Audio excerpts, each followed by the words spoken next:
మద్యం కుంభకోణం పేరుతో మోడీ ప్రభుత్వం వల్లిన కట్టుకథ పటాపంచలేంది. అది కేవలం రాజకీయ కక్షపూరితమైనటువంటి చర్యగా తేలిపోయింది. Rouse avenue court, trial court ఇచ్చినటువంటి తీర్పు దీన్ని ఈరోజు స్పష్టం చేసింది. ఈ తీర్పుతో దేశంలో ప్రజాస్వామ్యాన్ని కాపాడుకోవచ్చన్న ఒక భరోసాను ప్రజానీకానికి ఇచ్చింది. ముఖ్యమంత్రి స్థానంలో ఉన్న వ్యక్తిని, ఉప ముఖ్యమంత్రి స్థానంలో ఉన్న వ్యక్తి, ప్రజల చేత ఎన్నుకోబడినటువంటి ప్రభుత్వాధినేతలను తప్పుడు కేసులతో ఇరికించి జైలు పాలు చేయటం, అప్రతిష్ట పాలు చేయటం మోడీ ప్రభుత్వానికే చెల్లింది. ఇప్పుడు తేలిపోయింది ఏమిటి? న్యాయమూర్తి చాలా స్పష్టంగా చెప్పారు.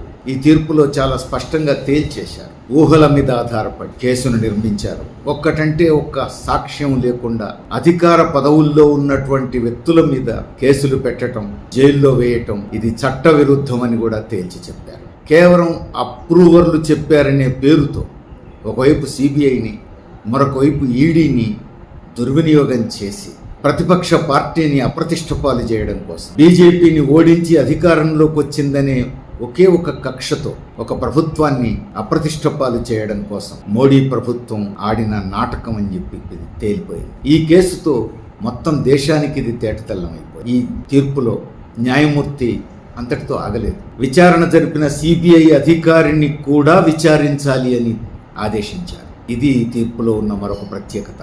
అంటే తప్పుడు కేసుల్లో ఇరికించడానికి, ప్రభుత్వం చేతుల్లో పావులుగా పనిచేయడానికి ఈడీ అధికారులు ప్రయత్నించినా, సిబిఐ అధికారులు ప్రయత్నించినా, మరొకళ్ళు ప్రయత్నించినా అది చెల్లదు అని చెప్పడానికి ఉపయోగపడేటువంటి తీర్పు ఇది.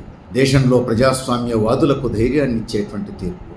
ప్రజాస్వామ్యాన్ని కాపాడుకోవడం కోసం మనం ఇంకా కృషి చేయవచ్చనేటువంటి ఒక విశ్వాసాన్ని ప్రజలకు ఇస్తున్నటువంటి తీర్పు. దేశంలో ప్రజలందరూ ఇప్పుడు ఆలోచించాల్సిన అవసరం ఉంది. మోడీ ప్రభుత్వం, బీజేపీ ప్రభుత్వం అనుసరిస్తున్నటువంటి తప్పుడు విధానాలు, ప్రజాస్వామిక విధానాలు, రాజ్యాంగ వ్యతిరేక విధానాలు దేశాన్ని ఎటు తీసుకుపోతాయి. ఇప్పుడు ఇది అందరూ పరిశీలించాల్సినటువంటి విషయం. 23 మంది మీద పెట్టినటువంటి కేసు ఈరోజు పూర్తిగా కట్టుకథ అని తేలిపోయిందని అంటే, మరి ఇంతకాలం వాళ్ళు జైల్లో అనుభవించినటువంటి, వారి కుటుంబాలు అనుభవించిన వ్యధ, దీనికి పరిష్కారమే. ఢిల్లీలో ప్రజలు ఎన్నుకున్నటువంటి ప్రభుత్వం, ఆ ప్రభుత్వానికి ముఖ్యమంత్రి, ఉప ముఖ్యమంత్రి స్థానంలో ఉన్నటువంటి వాళ్లను తీసుకుపోయి జైల్లో పెడితే ఆ ప్రజల తీర్పుకు అర్థమేమి? ప్రజాస్వామ్యానికి అర్థమేమి? ఒక పార్టీని, ఒక ప్రభుత్వాన్ని అప్రతిష్ట పాలు చేసి ఆ నేపథ్యంలో ఎన్నికలు నిర్వహించి తాము గెలిచామని బీజేపీ చెప్పుకుంటున్న నేపథ్యంలో ఆ ఎన్నికకు ఏమాత్రం చట్టబద్ధత ఉన్నట్టు?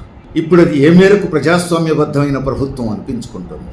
ఇవన్నీ ప్రశ్నలే. అందుకే దేశంలో ప్రజాస్వామ్యానికి పెరుగుతున్నటువంటి ప్రమాదాన్ని దేశ ప్రజలందరూ అర్థం చేసుకోవాల్సినటువంటి సమయం.